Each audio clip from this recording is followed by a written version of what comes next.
Ktech Solar presents its new INE-MONO-40T 385-405W solar module series, the ideal solution for rooftop arrays and ground-mounted power plants.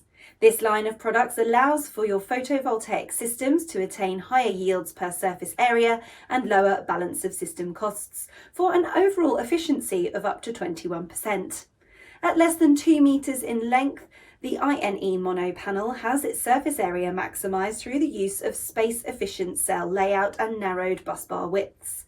The added layer of the PERC design also returns uncaptured light to the surface, further increasing the module's power output.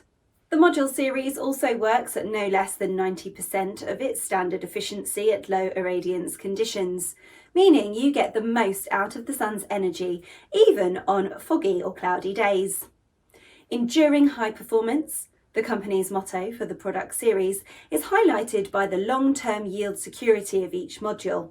Thanks to anti-light-induced and potential-induced degradation technology, the risk of hotspots or the overheating of single solar cells is reduced.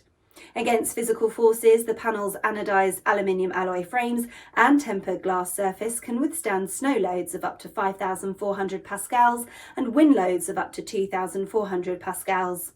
You can expect the modules of these series to operate consistently for many years at only 0.54% annual degradation for its product lifetime. The INE-MONO-40T modules come with an inclusive 12-year product warranty and a 25-year linear performance warranty. Ktech Solar is a world-class manufacturer specialising in research, development, production and sales of photovoltaic products. Since 2009, the company has been pursuing new technologies and higher efficiencies in the spirit of advancement and innovation.